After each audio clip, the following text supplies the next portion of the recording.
This is one of those accomplish the goal questions, and in this case the goal is kind of vague, right? Which best supports the paragraph's discussion. So vague goal means that we should probably think vaguely as we read through it. So dumb summaries are kind of helpful here because remember they help us kind of just filter out the details and focus on what's repeated and what's simple because we were given a simple kind of vague instruction.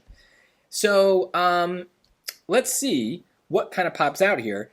Rolling Res Arts itself was a collaborative work of art by the Oglala Lakota artists.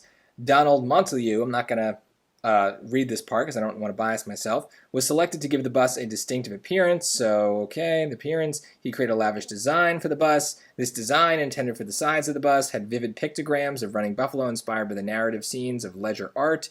So, okay, it's talking about the ledger art. After Montelieu produced drawings of the design, an Oglala Lakota graphic artist adapted them to fit the bus, helping transform its exterior into a brilliant traveling canvas. So, okay, so they work together, collaborative, and it's just kind of about the art.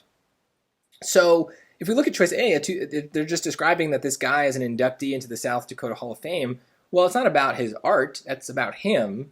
So, that doesn't seem good. Remember, it's collaborative, so why are we kind of like singling this guy out? I don't know, that seems weird to me.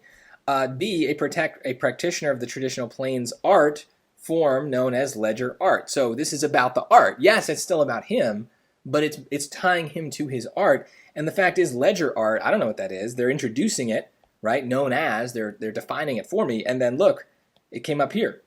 So that's a really good sign that we need this piece here because I don't know what ledger art is. And so my stupidity saves me because I don't know what something is. I need it defined for me. And this sentence is defining it. But let's look at C and D. Again, C, though, is talking about him. It's really talking about his accomplishments, but it's not about the particular piece of art that they're talking about in this paragraph. So it's a little bit more related than A, because it's still kind of about his galleries and stuff, but it's not really talking about the art that these people were working on. So I don't know. And then D, a cover illustrated for several books by Joseph M. Marshall III. Who is that? I don't even know. So I think D is the worst option.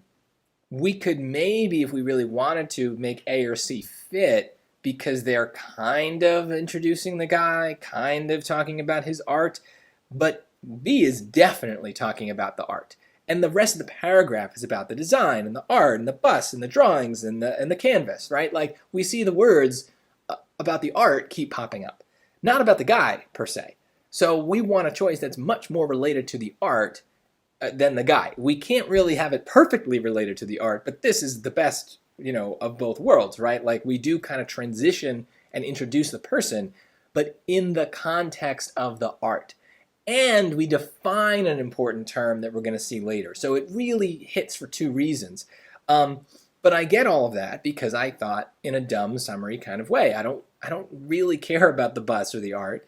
I just kind of care about what seems to be repeated as they're talking about it. And so that's what a dumb summary is focusing on those repetitions and kind of pulling an idea out of that as simply as you can and then try to match that simple idea.